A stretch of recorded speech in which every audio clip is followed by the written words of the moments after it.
gorgeous alchemists. Kel Gunter here with your Sidereal 13 sign astrology update for the week commencing the 24th of May. If we haven't met, please do say hello if you're jumping on live, or if you're watching the replay. This is social media after all, so feel free to say hello. Let me know where you're listening from. Let me know your sun sign, whether you know if it's a sidereal sun sign or a tropical, and yes, there is a difference. So if we haven't met, I'm the creator of Soul Service Astrology, which is my program to train you as the astrologer of your life, and with the potentiality of serving as an astrologer to clients. It will allow you to clarify your purpose, it will allow you to attune your intuition, and it will give you a framework to clear fear and beliefs back to freedom and love. So that's what Soul Service Astrology does. That program is starting again for the next intake of students in July. If you are interested in that, I currently have a pre-launch special. So send me a DM, let's chat to see if the course is for you, and you will save cash if you send me a DM in relation to that. It's launching in June. So we're in pre-launch now. Okay, so what is sidereal astrology? How is it different to tropical astrology? So I'm talking Western astrology. Vedic astrology, which is Indian astrology, has always been sidereal. Why the hell haven't Westerners kept up? Look, honestly, I don't know the answer. However, sidereal astrology is matched to astronomy. Astronomy is the science, it's the study of the planets and the stars, the characteristics that we are perceiving here from the planet in this technological scientific age. Astrologers divine meaning from the planets and the stars to enable us to have a different experience, to change our perspective and basically move towards ascension or self-actualization. And astrology can help you do that. It's an energetic language. So why the hell wouldn't we be referring to where the planets are now in our modern age? Essentially, if you look at Western tropical astrology, you're referring to where the planets were in approximately 221 AD. So the planets aren't where you think they are in modern tropical astrology. So let's listen to sidereal astrology and let's listen to the aspects that are in play this week. Always the intention of my collective updates is for you to shift a perspective. It's for you to shift a belief. It's for you to change. It's for you to take action. It's for you to clarify something. There is usually a purpose to these celestial updates. They're not just to make you sort of feel nice and cozy. There's usually an energetic exchange between us and the planets. Basically so that you can change your mind, so that you can change your beliefs and you can change your reality, because it's the subconscious that programs what we see in our reality. And lots of people don't know that. And it's interesting that I mention the subconscious, because as we dive into the energies this week, we start off today with a Gibbous Moon. And the Gibbous Moon is really the storm rider. And there's this energy at the moment with our feelings that might feel like you're riding a bit of a storm with your emotions. And the idea is always to allow yourself to feel the emotions. I'm going to introduce attempting to calm the mind and switch the mind off and listen to what your feelings and emotions are telling you. Is there a repetitive thought in there that is making you feel like shit? Well, that repetitive thought needs to go. And I want to give you the courage. I want to give you the power that you have the power to change your thoughts. Because what is a thought? It's a thought. It doesn't even have any kind of physical form.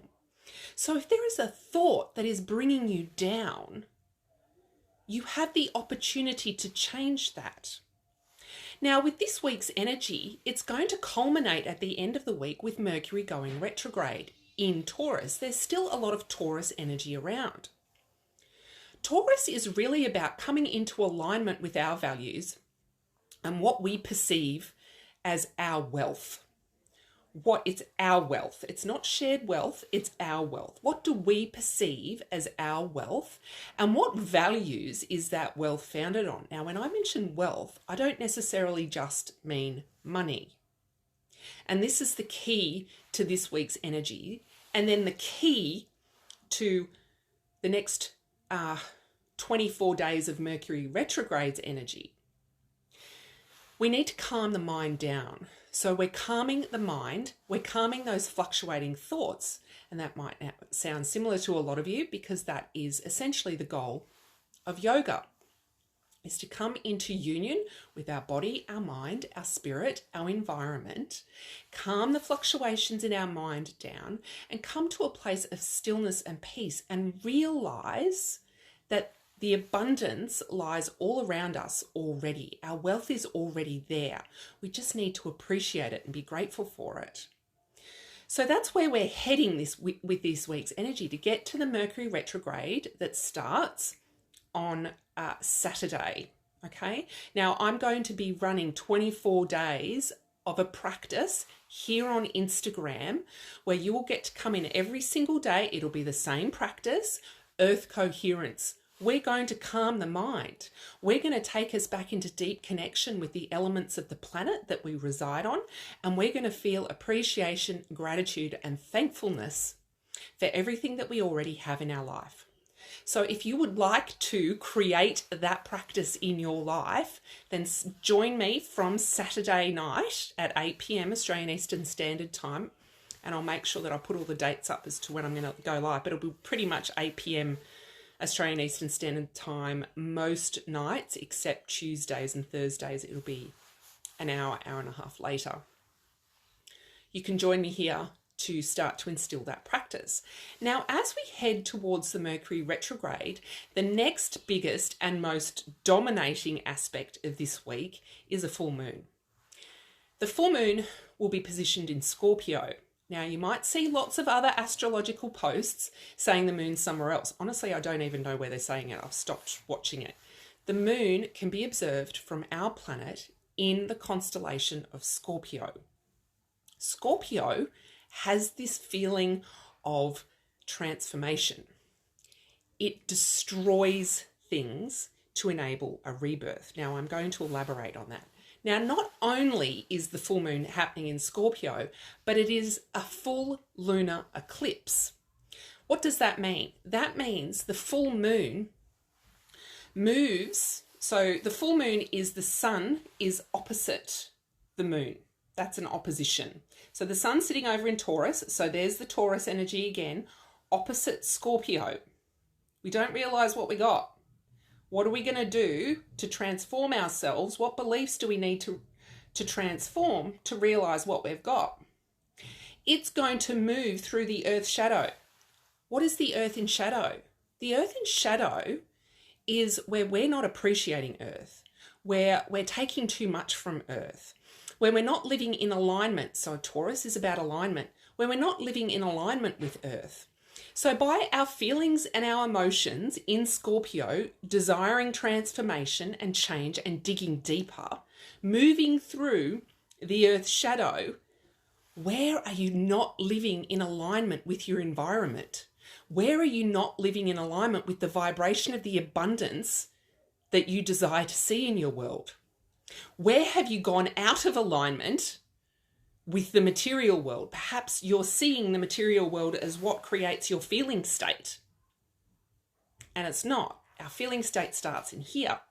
So the full moon, lunar eclipse in Scorpio is a rebirth. Make no doubt about it.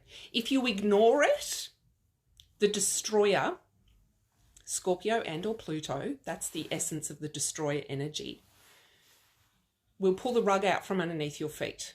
So if you know there is a belief, there's a feeling state, there's something in your life, a thought that is holding you back, and you know it is time to go, this week is the week to get rid of it.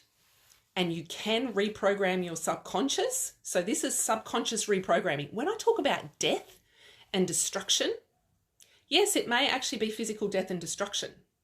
However, I'm talking more about the destruction of our beliefs, the destructions of various feeling states that aren't serving us, that aren't serving our planet. So reiterating, moving towards the Mercury retrograde period where we start to privilege our thoughts less, we start to privilege our body more, we start to privilege our planet more and come more into alignment with it instead of expecting our planet to give us exactly what we want when we want it right now, right? So that feeds into something else that's happening this week, and it's going to be a T-square on Tuesday. Our society is really founded on this instant gratification right at the moment. The T-square that's coming up on Tuesday with Saturn, who is essentially the Time Lord, and the Moon and Aquarius. Aquarius really is I want it now. In Aquarius in Aries, is I really want it now. I want the change now. I want everything now. I can see the change. I can be the change. I want it now.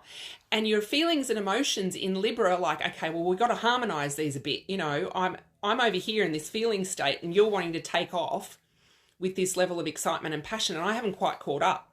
So Saturn really is going to be the umpire of this energy. And what Saturn is suggesting is that we need to take our time. Sometimes wonderful things take time. And perhaps instant gratification isn't the way. Perhaps reflecting on ourselves is a process that you could undertake in this period to lengthen time, to expand time, to find that space, to hold your brilliance. Now, the minute that you tell your ego you're going to make a change, the ego, if it's used to doing something over and over again, and that's it. When I say ego, that's also a neurological pattern that we've developed. It will probably throw up things like, ugh, they're doing something different. I don't like this. Things aren't happening the way I want it, you know, the way the neurological pathway is telling me. So you might find yourself crying. You might find yourself afraid. You might find yourself taking blame onto others. This is all the temper tantrum happening, pity party happening inside of us because the ego's like, no, I don't want you to change that because I'm quite comfortable with that. So all of this energy this week is calling for us to get outside of our comfort zone so that we can change, that we can privilege our mind less, we can privilege our body more, we can privilege the environment more, and we can still have all the abundance that we seek. And we can do it from a place of deep inner connection. And it's a skill that you can practice. It's a practice. You have to practice it. It's like learning the cello or something. You can practice gratitude. You can practice calming the mind. You can practice attuning your intuition to help you shift your thoughts, which helps you shift your beliefs, which helps you shift your feeling state. And that in turn helps you shift the view of your world, your perception of your world.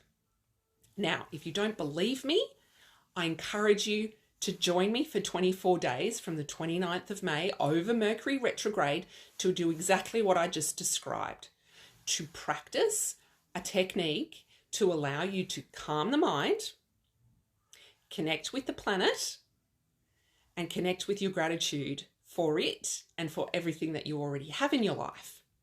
Earth coherence. So we're going to do that together. So that's this week's energy in a nutshell. I'll reiterate, the main aspects are the full moon, lunar eclipse, and it's a supermoon as well, which means the moon is closest to the planet. And that's happening on Wednesday, the 26th at 9:15 p.m. Australian Eastern Standard Time. So if you're in Australia, I'm pretty sure that you get a full view east coast of Australia, full view of the lunar eclipse. So we're all praying for clear skies on Wednesday night. And I encourage you to take time out on Wednesday night.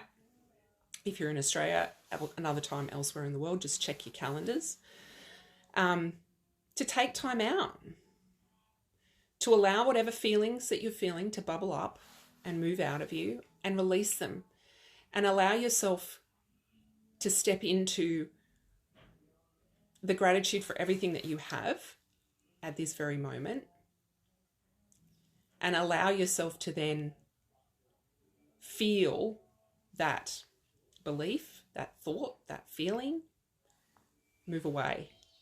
And then you start practicing gratitude and see your world unfold. So that's the full moon lunar eclipse on Wednesday, and it's in Scorpio. I reiterate, it's in Scorpio. And then we have Mercury retrograde starting on Saturday the 29th, and it's going to retrograde in Taurus. We also have Pluto and Saturn that have moved into retrograde. So we are moving into a retrograde period. Okay, so the practice that we're going to start on the 29th fits in with the whole retrograde period. Okay, so if you would like more details on a daily basis of everything that I've described, this is just a weekly overview, please come and join Sidereal Stars. That's my Facebook group. It's free. It's private, but it's free. I'll let you in, I promise. You just have to agree to the guidelines. And you get celestial updates in there. And on the new moon and the full moon, I go live and we do a little ritual or a practice together, or I give you more information. And it may be that I'm connecting intuitively with the energy of the aspect that is forming at that very moment. I also put in there daily prompts. So if you're into journaling, which I quite like, you can use those prompts to journal on what's going on in your life. So please come and join my Facebook group and tune in here from Saturday evening for a guided practice, which we're going to do for 24 days across Mercury retrograde. If you do require any more information about Soul Service Astrology, my program to become the astrologer of your life, then please do send me a DM. Have a beautiful week. Bye.